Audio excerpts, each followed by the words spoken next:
très belle artiste que vous adorez particulièrement. Eh oui, j'écoute pratiquement que Shadé. Hein. Ah oui. Exclusivement Shadé. Pratiquement. Oui.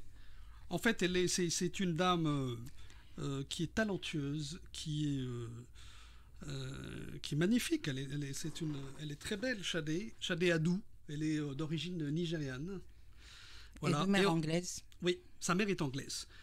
Alors, nous sommes entrés directement dans le sujet, mais c'est pas notre sujet. Hein. Madame Habiba Nasraoui Ben Mourad, bonsoir. Bonsoir, Si Mandor. Merci pour l'invitation. C'est toujours une aussi ravi d'être sur les hein. ondes de RTCI, dont je salue les auditrices et auditeurs. Merci à vous, surtout d'être fidèle à notre station et de revenir pour parler d'un sujet que nous avons déjà entamé il y a quelque temps et reparler du nouveau rôle des banques dans le cadre d'un nouveau modèle de développement durable en évidemment étant respectueux de l'environnement. Une première question, Madame Habiba. Pourquoi une restructuration des banques et plus généralement du financement de l'économie tunisienne ? Je vais commencer par répondre directement à la question. C'est un dossier, si vous voulez, que nous sommes en train de traiter depuis plus de 2 mois à peu près, entre la Banque centrale, entre... Oui, effectivement, c'est une série d'émissions là où il y a un fil conducteur. Voilà, exactement. Alors je vais commencer par vous dire qu'il y a plusieurs raisons pour que justement nous commencions à penser sérieusement à une réforme du système de financement de l'économie. Alors aujourd'hui, depuis en fait quelques années, il y a une prise de conscience que la croissance économique n'est plus la seule métrique du progrès social. Oui. Et que cette croissance économique ne peut plus être le seul projet de société. Et qu'il va falloir introduire 2 autres dimensions, à savoir la dimension sociale et la dimension environnementale. On ne parle plus de croissance économique, on parle de développement durable qui inclut ces 3 dimensions. Oui. Il y a donc en vérité de nouveaux paradigmes de la fonction financière, de ce qu'on appellerait intervention dans le financement de l'économie. Donc face à ces nouveaux paradigmes, le système financier ne joue plus seulement un rôle de financement, mais un rôle social, voire environnemental, en assistant l'État, les autorités publiques, dans la relance de l'économie et également dans la transition écologique. Alors face à ces nouveaux justement paradigmes de la fonction financière, les services financiers en Tunisie, le système financier qui a été institué par l'ensemble des réformes amorcées suite au PAS de 1986, doit être restructuré. Voilà, doit être restructuré pour le mettre au service de l'économie réelle en instaurant la spécialisation. Là, vous faites référence, comme la dernière fois, au fait de ne plus avoir affaire à ce qu'on appelle des banques universelles, mais plutôt des banques spécialisées. Exactement. Donc, les banques et les autres établissements financiers doivent diversifier leur activité, doivent diversifier leurs opérations et ne plus accorder le crédit sur la base uniquement de la solvabilité du client, mais sur la base de la valeur du bien ou de la chose financée, sa valeur sociale, sa valeur environnementale, patrimoniale, culturelle, environnementale. Oui, mais moi, je vous interromps quelque part, Madame Habiba Nasraoui Ben Mourad, mais les banques se portent très bien, avec des résultats, disons, assez élevés, assez importants. La première banque de la place a affiché un résultat net de 337 millions de dinars. Oui, Net. c'est ce qu'on s'est dit la Les dernière autres fois. banques font plus de 200 millions de dinars net, Oui, oui, après avoir payé l'impôt. Hein. exactement, c'est ce qu'on s'est dit la dernière fois. On a dit qu'il y a une dichotomie entre un secteur financier qui est prospère, Qui se porte hein, plutôt bien. qui se porte très très bien, et un secteur réel qui peine à réaliser une Qui croissance, qui souffre. Oui, je dirais le Un terme taux de qui chômage souffre. très élevé, une croissance économique faible, Oui. des dysfonctionnements, des disparités régionales, sectorielles, et j'en passe. Et surtout un accès au financement Très très difficile pour dramatique. les PME. Exactement. Donc, afin de rester compétitive et de contribuer plus efficacement au financement de l'économie, les banques tunisiennes et les autres institutions financières doivent justement accélérer la mutation de leur modèle économique, doivent se réinventer, Oui. doivent réinventer leur business model et doivent réinventer la relation client qui assure un lien social fondamental au-delà des autres transactions financières. Alors les banques, justement, elles doivent reprendre ce qu'on appelle leur lettre de noblesse et revenir aux fondamentaux du métier de banquier, en l'occurrence l'accompagnement humain. Ah, voilà. Donc là, on n'entend pas souvent parler de ce genre de choses, un accompagnement humain. Donc c'est de l'accompagnement, on dirait que, moi je vois une image comme ça de quelqu'un qui prend un enfant avec lui et qui le prend avec sa main et qui l'accompagne quelque part vers un Ce sont but les fondamentaux du métier de banquier. qui ont été, je crois, un peu biaisés. C'est ce qu'on se dit maintenant. Il faut que la banque, elle doit reprendre ce qu'on appelle les lettres de noblesse du métier de banquier. Oui. Bon, mais surtout que, Madame Himpe, je crois, pour être un peu... je sais que vous êtes pédagogue, et c'est pour expliquer aussi à nos auditeurs et auditrices le fait que le métier de la banque, il est très simple, en fait, puisque il constitue à, quelque part, rassembler l'épargne de ses clients et les prêter à d'autres. Mhm. Grosso modo, je pense Collecter que c'est ça. l'épargne. Collecter l'épargne et prêter à d'autres. Mais la manière dont vous prêtez, à qui vous prêtez, Voilà. dans voilà, quel objectif, l'intérêt de votre opération, l'impact de cette opération sur la communauté, sur la société, l'impact social aujourd'hui, environnemental, humain, sectoriel, régional, territorial, etc. Oui, mais alors le fait est-ce que ce n'est pas en parlant d'environnement, en parlant est-ce que ce n'est pas quand même un luxe par rapport aux besoins primaires de l'entreprise ou du consommateur? C'est-à-dire? Non, c'est-à-dire que le fait qu'on introduit ces nouveaux concepts, ces nouveaux objectifs, est-ce que ce n'est pas plutôt un luxe? Bon, c'est une question Aujourd'hui, on n'a plus le choix. Hein. On ne parle plus de croissance économique. On ne parle même plus de développement économique. Mais c'est ce qu'on nous présente dans les médias. Non, aujourd'hui, 1,6, 1,2, 3, machin, etc. Tous les pays du monde sont appelés à relever les défis du développement durable, à relever le défi de la réalisation des 17 objectifs de développement durable. Et dans le développement durable, on retrouve la croissance économique, on retrouve les dimensions sociales, on retrouve la dimension environnementale, on retrouve la notion de progrès économique et social et on retrouve la notion de bien-être économique et social. Donc, ce n'est pas un luxe. Il faut que cette contribution, parce que les banques elles sont là aussi pour contribuer au financement de l'économie, et il faut que cette contribution soit efficace. Oui. D'où d'ailleurs, on va y revenir, ou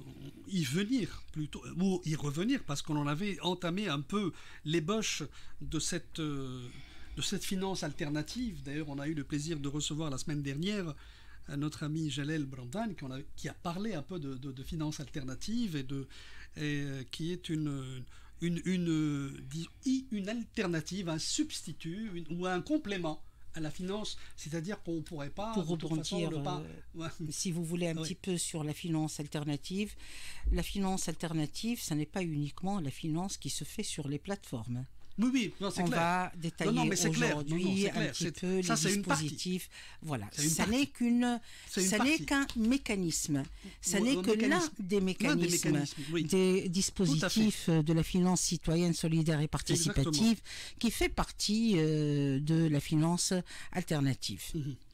Alors, continuons dans notre échange. Quel est le modus vivendi de la réforme du système financier tunisien? Là, je crois que vous en avez parlé, mais en termes d'orientation, quelles sont vraiment les principales orientations? Il y a des axes qui sont clairs en matière d'orientation pour justement élaborer, développer cette réforme du système de financement de l'économie. Moi, ce que je dirais, ça restera bien évidemment à l'état de proposition, parce qu'il y a plusieurs experts qui doivent intervenir pour réformer le système de financement de l'économie tunisienne, mais on va donner une ébauche, on dirait, de cette réforme. Alors, au vu de toutes les considérations que l'on vient de citer, la réforme du système financier, bancaire et financier tunisien doit s'opérer en faveur des financements à impact social et environnemental. Notons que la finance environnementale, et ça, souvenez-vous, on s'est déjà dit cette justement remarque, permet de développer une diplomatie environnementale et écologique en drainant des ressources financières internationales considérables. Alors, en faveur de l'économie circulaire, on en a déjà parlé, oui, bien sûr, et de l'économie sociale et solidaire, l'ESS, exactement, représentant un cadre idéal pour la réalisation des 17 objectifs de développement durable, dont la réalisation justement représente un véritable défi pour les années 2030. Oui. Voilà. En faveur des financements participatifs, qui inclut les caisses de crédit mutuel, les banques coopératives et les fonds d'investissement, en faveur du financement des programmes de restructuration et de modernisation du tissu industriel tunisien, au profit d'un financement territorial, vecteur justement du développement de l'économie circulaire, et au profit également d'une croissance économique inclusive, seule garante de la cohésion sociale. Alors, un modèle inclusif de croissance économique doit se substituer forcément à l'actuel modèle de développement. On parle de croissance, la croissance est dite inclusive lorsqu'elle permet de réduire les inégalités sociales. Alors, la croissance inclusive est le résultat d'un modèle qui ne fait pas uniquement appel à une redistribution des revenus par l'État, mais c'est un modèle qui associe tous les profils, toutes les compétences. C'est un modèle qui développe toutes sortes d'accompagnements aux PME agricoles, aux jeunes entrepreneurs. C'est pour ça qu'on dit qu'il est inclusif. Il est inclusif, aux startups, à tout. Exactement. Donc c'est un modèle qui va inclure toutes sortes d'accompagnements. Voilà. Et alors, de nos jours, on parle de plus en plus de cette économie sociale et solidaire. Bon, moi, tout à l'heure, en tant que profane, je vous ai posé la question, est-ce que c'est un luxe? Non, non, ça c'est clair et net, ce n'est plus un luxe. Loin de là, au contraire, on doit tous aller vers comment dirais-je, ce genre d'économie. Mais quels sont les produits qui illustrent le lien entre les mécanismes innovants et l'ESS? Voilà, nous devons justement ici faire la distinction entre les mécanismes, les structures qui vont permettre justement de véhiculer ces mécanismes, Oui. et les produits financiers à l'intérieur de ces mécanismes. Alors il y a donc les mécanismes innovants qui sont connus aujourd'hui à la limite à l'échelle internationale, Mhm. et les nouvelles structures. Donc la réforme doit s'opérer dans le sens d'une modification des mécanismes de financement de l'économie tunisienne, mais aussi dans le sens d'une modification des structures de financement de l'économie tunisienne. En ce qui concerne les mécanismes, Oui. alors les mécanismes de financement innovants se caractérisent par l'utilisation des mécanismes de marché financier pour assurer le développement durable.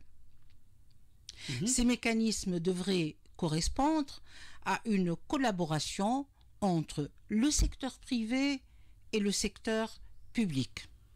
Alors le secteur privé va apporter des financements au secteur public en souscrivant des obligations devant financer, par exemple, l'économie verte.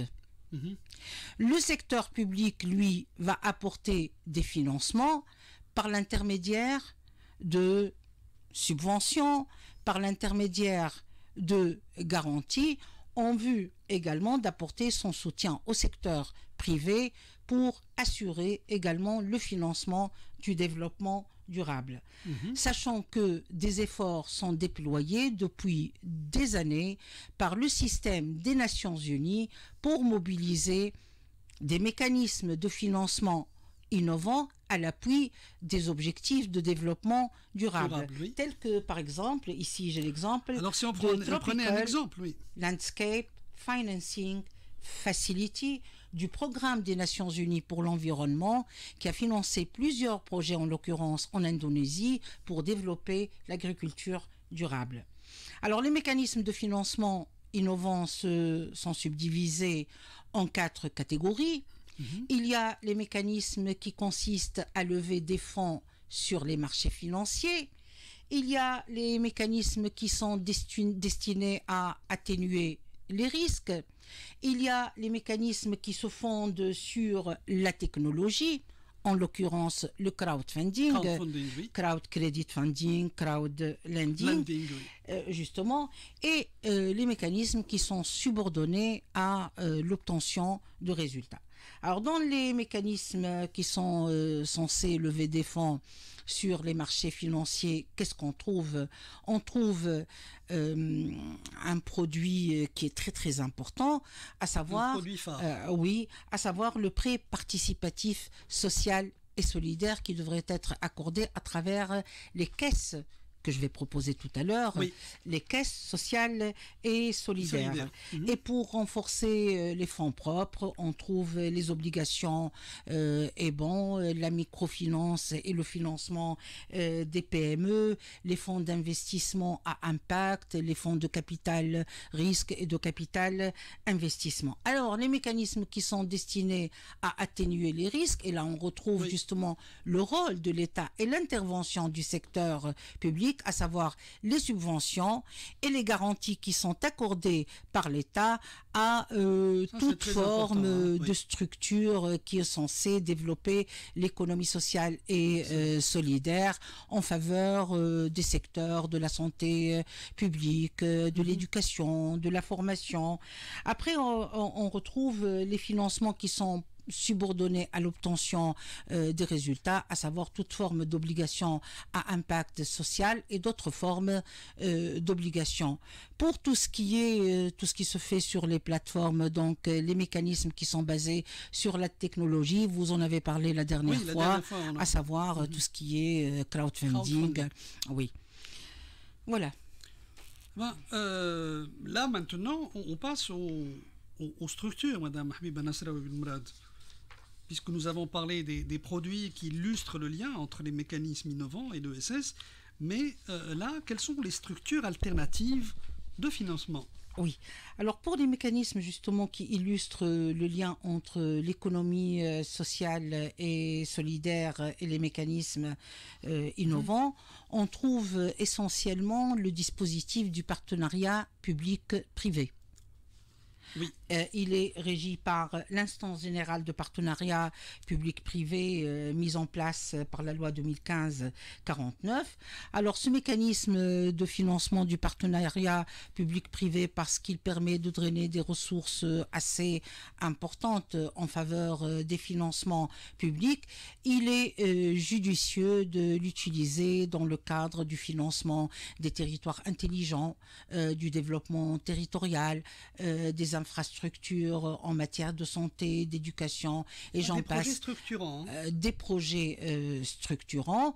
Et ce genre de financement peut justement s'opérer dans le cadre idéal de l'économie sociale et solidaire. Encore une fois, on y revient. Et il y a deux orientations opportunes en matière de ce type de financement, à savoir les smart cities, qui sont ces villes intelligentes, voilà, basées sur les techniques de l'information et de communication pour réduire le coût des services urbains. Et il y a également les clusters innovants. Et là, je vais vous donner un exemple de cluster innovant en France. Le cluster e-care en France, qui rassemble des entreprises des technologies de la santé en Rhône-Alpes. Qui a pour objectif d'améliorer la compétitivité des entreprises par l'innovation. Et il y a la fameuse Silicon Valley, qui est justement un cluster innovant. Il y a le financement participatif, qui illustre justement ce lien, et il y a le prêt participatif social et solidaire dont on a parlé tout à l'heure. Alors moi, ce qui me, comment dirais-je, ce que je trouve intéressant, c'est surtout de faire une sorte de benchmarking, c'est-à-dire de regarder les autres, comment cela fonctionne, comment se présentent les systèmes financiers développés en matière de diversité, spécialisation, etc. Avant justement de passer à ce benchmarking, si vous voulez, on va aller vers le benchmarking. Oui. Vous avez un tableau, nous avons un tableau ici qui illustre un petit peu la manière dont s'organisent les systèmes financiers dans plusieurs pays. Donc, voilà, c'est ça. Oui, alors, exactement. Peut-être des pays qui... peut-être que des pays qui nous ressemblent. Oui, quand on dit par exemple l'Allemagne, on a l'impression qu'en Allemagne, c'est un pays qui se caractérise par les grandes banques. Eh bien non, justement. Regardez ça, paradoxalement, ici, on va, vous allez en parler, oui. On trouve qu'en Allemagne, le système bancaire allemand, il est dit à 3 piliers. C'est 3 piliers, c'est 3 piliers. Qui se fonde essentiellement sur la diversification, la territorialisation, la régionalisation, avec 2000 établissements de crédit. On retrouve les banques privées. 2000 établissements quand même. 2000 établissements de crédit. Alors qu'en Tunisie, on parle de surbooking. Surbooking de quoi? Je ne comprends pas. On a une vingtaine à peu près. Voilà, je ne comprends pas. Des banques qui se ressemblent toutes, qui sont identiques, qui font la même chose, oui. Qui font exactement la même chose. Différence. Exactement. Et moi, même les banques spécialisées ont laissé tomber comme la Banque nationale agricole, par exemple. Comme la Banque nationale agricole, elle est née de la fusion entre la BNT et la Banque nationale de développement agricole. Moi, je pense que ça n'était pas une bonne décision. Au contraire, ça a été une très très mauvaise décision. Alors que la BNDA, elle était censée financer les besoins à long terme du secteur agricole, et la BNT, tout ce qui est crédit d'exploitation, et j'en passe. Après, quand elles ont eu cette fusion à partir, je pense, de 1989, c'est devenu également la banque à tout faire. Exactement, c'est devenu la banque à tout faire. Voilà. Et elle a perdu sa vocation principale. J'arrêterai pas de reprendre l'exemple de la Caisse nationale d'épargne logement qui a été transformée en 1900. Et le carnet bleu. Exactement. Le carnet bleu. C'était le culte. Tout le monde avait son carnet. À partir du moment où vous travaillez, votre maman ou votre papa, il va vous demander d'aller ouvrir un compte CNEL. Et ça a permis à cette génération de Tunisiens d'accéder au logement. Maintenant, le fonctionnaire moyen tunisien n'a pas accès au logement. Il ne pourra pas le faire. Non, il pourra pas le faire. Alors que du temps, je dirais, du gouvernement, de l'indépendance, de Bourguiba, qu'on le veuille ou pas, ils ont mis en place des structures de l'économie sociale et solidaire. Quand vous montez la CNEL, la SNIT, le FOPROLOS, le FOPRODI, vous avez fondé l'économie sociale et solidaire. Sans vraiment, sans le savoir en fait, ils l'ont fait. Ils ont anticipé. En fait. C'était des bâtisseurs, ce sont des gens qui ont bâti la nation. Ils ont permis aux Tunisiens d'accéder au logement. Ils ont permis aux Tunisiens, quand il a un petit fonds, de pouvoir monter un petit projet, et j'en passe. Donc, c'était des structures de l'économie sociale et solidaire. Moi, je dirais, en France, ils ont connu cela à l'étranger, vers les années 90-2000. En Tunisie, on a connu cela les années 60. 60 et 70. C'était des visionnaires. Oui. Exactement. Oui. Donc, quand on voit justement le système bancaire allemand, on trouve les banques privées, les banques coopératives. 1300 coopératives de crédit. C'est ça. Alors, ce sont des banques populaires et de crédit mutuel agricole qui sont restés fidèles au principe de la limitation régionale de leur rayon d'action. Il faut que vraiment elle opère uniquement au dans niveau le cadre de la région. Oui. C'est ça la régionalisation. Parce qu'une banque qui va être une banque à tout faire, elle ne va pas pouvoir connaître ses clients. Il n'y a pas d'ancrage dans les zones rurales, dans les zones... C'est l'ancrage, bien évidemment. Oui. Et ils ont choisi, ils ont fait le choix de la proximité. C'est ça en fait. Oui. Maintenant, vous ne connaissez pas votre client. Vous allez étudier. Il travaille sur des dossiers, sur de la paperasse, ou même sur de la paperasse. Des fichiers numériques, oui, mais ça revient au même. Et contrairement à ce qu'on pourrait penser également, aux États-Unis, ils ont 7200 banques commerciales et banques locales encore très nombreuses. Les banques locales sont encore très très nombreuses. Ils ont bien évidemment les banques universelles, mais ils ont aussi le système de banques spécialisées. Sachant que en Angleterre et aux États-Unis, ils ont encore gardé la distinction entre banques commerciales et banques d'investissement. Oui. En Tunisie... Nous, je ne sais pas ce qui s'est passé, mais vraiment, on a un peu alors, c'était à l'époque... le rôle sous l'effet, c'était pas une théorie, moi je dirais, mais c'était un mouvement des 3D, des intermédiations, des cloisonnements, des spécialisations. Eux, ils ont tout de suite compris que ça n'allait pas. Ils sont revenus vers la spécialisation, la diversification. Nous, on l'a pas compris parce que ça arrange le secteur bancaire. Alors, le secteur bancaire français, est dominé également par 6 groupes. On trouve les banques universelles telles que la BNP, la Société Générale, mais il y a aussi le groupe mutualiste constitué par le groupe Crédit Agricole, Crédit Mutuel, qui sont issus du monde mutualiste.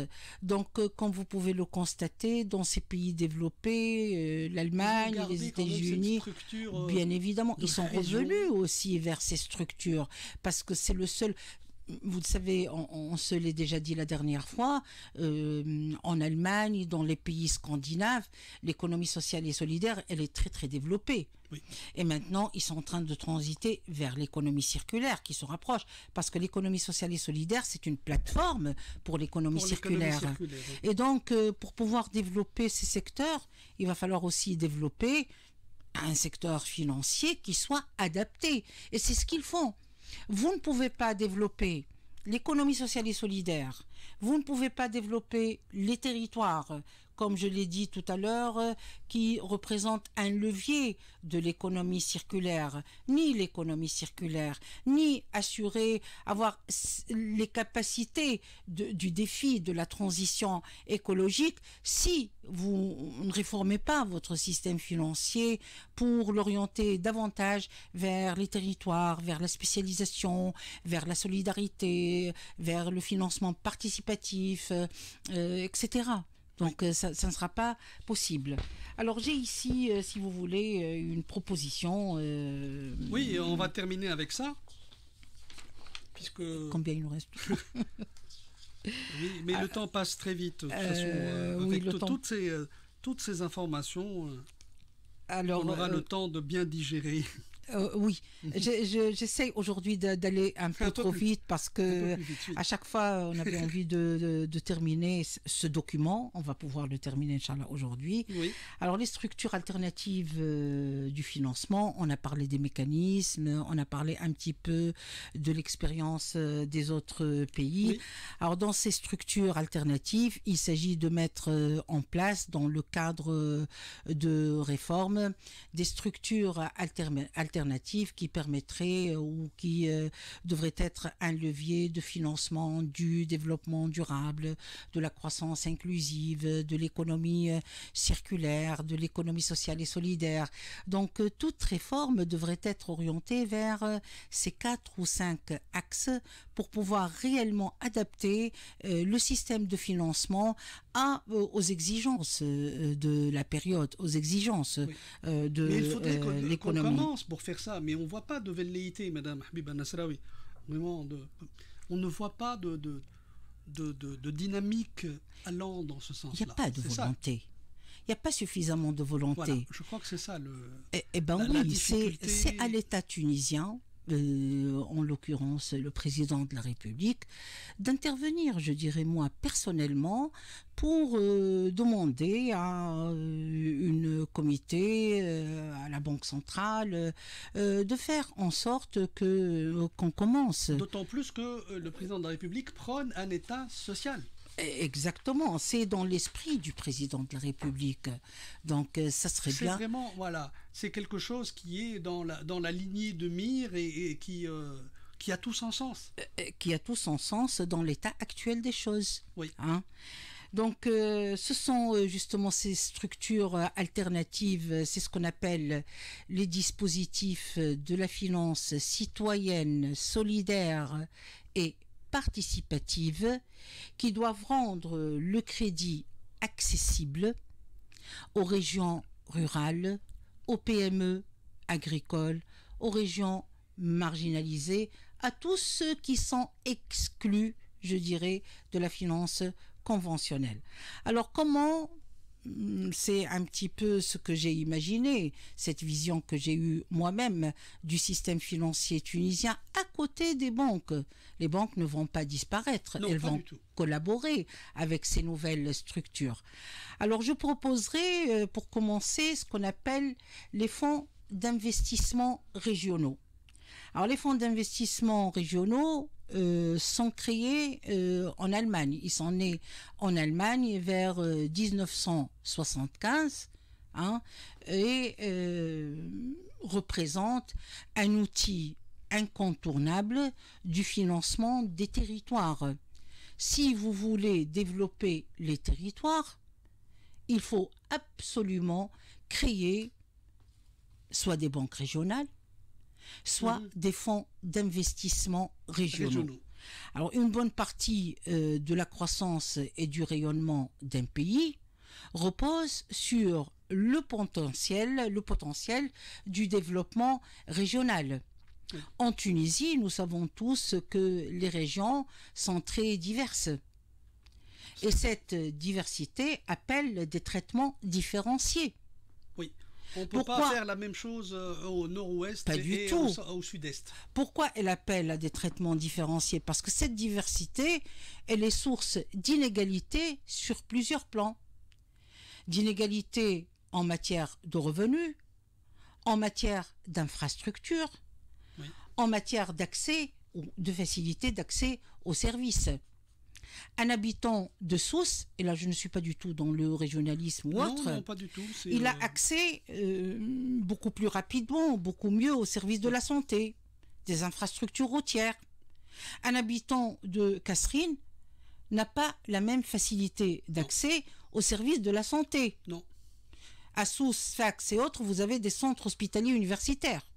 Ça, vous ne l'avez pas. Non. Dans les régions du nord-ouest. Donc, malheureusement, oui. Pour assurer le développement territorial, un peu plus d'égalité des chances, il va falloir instaurer les fonds d'investissement régionaux. Et je proposerai qu'on lance un observatoire des territoires destiné à identifier ce genre d'inégalités. Mhm. Alors le développement économique des régions doit être orienté vers ce qu'on appelle la spécialisation intelligente. Spécialisation et intelligence. Oui, et l'optimisation de l'utilisation également des ressources. Que signifie la spécialisation intelligente? Signifie que vous allez mettre en valeur dans chaque région les caractéristiques distinctives de cette région. C'est ça la spécialisation intelligente. En Espagne, par exemple, elle est très utilisée pour permettre ce développement justement territorial. Alors après les fonds d'investissement régionaux, moi je proposerai également ce qu'on appelle les fonds d'investissement à impact. Alors quelle est la différence? Voilà, les fonds d'investissement à impact n'ont pas réellement de rapport avec la région, indépendamment de la région. Ah. Que signifie l'impact? Alors les fonds d'investissement à impact sont apparus au Royaume-Uni, en Angleterre, vers 2010, sous le nom de Social Impact Bond, pour répondre aux soucis du gouvernement d'intervenir pour prévenir certains problèmes sociaux. Mais moi, je proposerais encore plus. Les fonds d'investissement à impact non pas uniquement social, mais à impact social, environnemental et circulaire.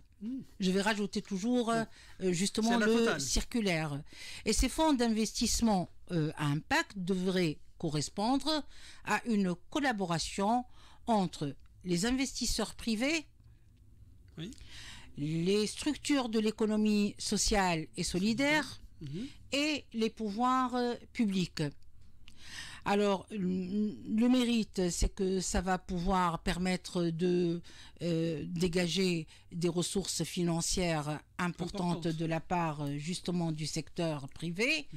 Et l'originalité de ces fonds d'investissement, c'est que l'État, parce que ce sont les privés qui vont engager les fonds, va rembourser ces investisseurs privés avec intérêt ou non, en rapport avec l'impact social ou autre qui est effectivement produit, donc en rapport avec la réussite effective du projet. D'accord? Après, moi, je proposerai ce qu'on appelle les fonds d'innovation sociale. Alors les fonds, les fonds d'innovation sociale, dont l'objectif... Alors, je vais vous donner des exemples de fonds d'investissement à impact, de projets à impact social. Duo for a Job, créé en 2013 en Belgique, est un programme de mentorat intergénérationnel qui met en relation des jeunes, souvent peu qualifiés, avec des bénévoles de plus de 50 ans qu'on appelle mentors. Les mentors, oui. En vue de les accompagner vers l'emploi et à renforcer la cohésion sociale par le biais d'un mentorat innovant. Il y a aussi un autre exemple que je vais vous citer, Télémac, créé en 2005, est une association pionnière de l'égalité des chances. Elle favorise la réussite éducative de jeunes motivés, scolarisés, dans des territoires fragiles. Ils sont motivés, mais ils sont dans des territoires fragiles. On va donc les accompagner et leur réaliser un accompagnement personnalisé pour qu'ils réussissent leur parcours scolaire, et ils vont même par la suite les aider dans l'insertion professionnelle. D'accord? Et ce sont des projets à impact social. Alors je ne sais pas, il nous reste quelques minutes. Vous avez encore des choses à nous raconter, Madame Hub Nasraoui Mourad. Sinon, écoutez, revenez. Peut-être, oui, peut-être, pour ne pas faire cela dans la précipitation, parce que c'est très important. C'est vachement important. Il faudrait qu'on revienne peut-être avec plus de détails. C'est vrai qu'il y a de belles propositions, il y a de bonnes choses à retenir, et je pense qu'on est capable de le faire. Quand vous parlez de mentors, par exemple, nous avons des seniors, de superbes seniors qui ne demandent qu'à faire ça. Oui, Oui. qui ont du temps libre, qui ont de l'expérience, qui ont un vécu, et pour accompagner des gens qui appartiennent à des régions fragiles, etc. Mais on est vraiment plein dedans dans tout ce qui est solidaire, environnemental, social. Il y a la volonté politique. Moi, je pense que c'est possible aujourd'hui quand on fait ce genre de propositions. Mais il y a aussi, les banques doivent s'y mettre également. Moi, je pense que... Un appel aux banques, là, si jamais elles nous bien écoutent, sûr, elles les devraient responsables et les décideurs, oui. s'y mettre pour vraiment... peut-être développer des filiales dans ce sens. On peut commencer par cela. Sans abandonner leur Mais business. non, elles ont leur rôle à jouer dans ce système. Ce sont des dispositifs de la finance citoyenne et solidaire qui peuvent travailler en partenaire avec les banques, avec un système de garantie, de cofinancement, j'en passe. Donc c'est toujours possible, ça sera toujours possible. Yes, we can, Madame Habiba Nasser Ayoun Marad. Merci yes, beaucoup. Merci à vous pour l'invitation. Voilà, pour ces informations tellement intéressantes et importantes. Puis évidemment, vous pourrez regarder ça sur la page Facebook de notre station. Voilà, il est 18h57. Je vais vous donner rendez-vous pour très bientôt. Je remercie Faisal Heli pour sa collaboration technique. Et je vais vous laisser avec un musicien qui sera là dans quelques minutes à la Cité de la Culture. Il s'appelle Pierre Vaiana. On va l'écouter dans Camera Oscura. Prenez soin de vous. À très bientôt.